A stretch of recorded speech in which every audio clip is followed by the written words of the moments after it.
কথা বলে না, কিন্তু মুসলিমরা কেন অন্য ধর্মের লোকদের ইসলাম গ্রহণ করতে বলে? বোন, আপনি বললেন সব ধর্মে ভালো সব কথা থাকে, কিন্তু মুসলিমরা আমাকে ইসলাম গ্রহণ করতে বলে কেন?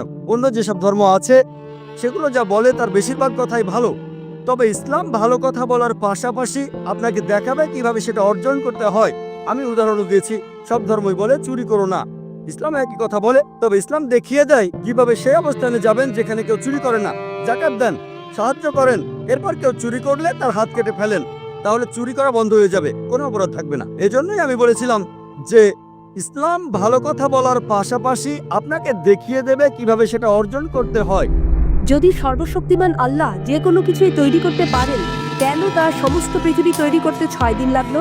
বোন প্রশ্ন করলেন যে আল্লাহ যদি যে কোনো কিছু সৃষ্টি করতে পারেন তাহলে কেন 6 দিন সময় নিলেন? বোন, আল্লাহ যদি চাইতেন একদিনে সৃষ্টি করতে পারতেন, তখন আপনি বলতেন যে কেন একদিনে তৈরি করেছেন, 6 দিনে কেন নয়? কারণ আল্লাহ 6 দিনে এটাই বানাতে চেয়েছেন। কোরআন বলে যে আল্লাহ যা ইচ্ছে করেন তাই সৃষ্টি করতে পারেন।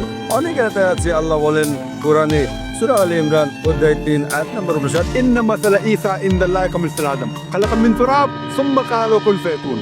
আল্লাহ আদম আলাইহিস সালামকে সৃষ্টি করেছেন যেমন তিনি যীশু খ্রিস্টকে সৃষ্টি করেছেন ধুলো থেকে, তিনি বলেন হও আর তা হয়ে যায়। তো আল্লাহ যখন কিছু সৃষ্টি করতে চান তিনি বলেন হওয়ার হয়ে যায়, তিনি ইচ্ছে করলেই এটা হয়ে যায়। আল্লাহ যদি ইচ্ছে করেন আপনি 9 মাস পরে জন্মাবেন, তাহলে আপনি 9 মাস পরে জন্ম নেবেন। আল্লাহ যদি চান 1 সেকেন্ডে, তাহলে মাত্র 1 সেকেন্ডে।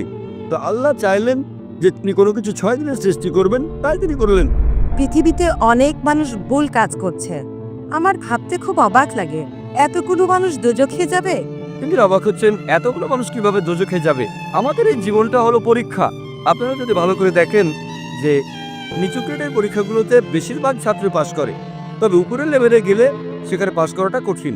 উদাহরণস্বরূপ কোনো কঠিন পরীক্ষায় বসেছেন, যেমন মেডিকেল কলেজে ভর্তি হতে গেলে আপনাকে পড়তে হবে, খাটাখাটনি করতে হবে, পড়াশোনা করতে হবে। একইভাবে বেহেশতে যেতে গেলে এটা সহজ কাজ না, এটা মেডিকেলে ভর্তির চেয়েও অনেক কঠিন কাজ। তাই এটা আসলে পরকালের জন্য পরীক্ষা। যারা আল্লাহর নির্দেশগুলো মেনে চলবেন তারা ইনশাআল্লাহ বেহেশতে যেতে পারবেন। আশা করি মনে উত্তরটা পেয়েছেন।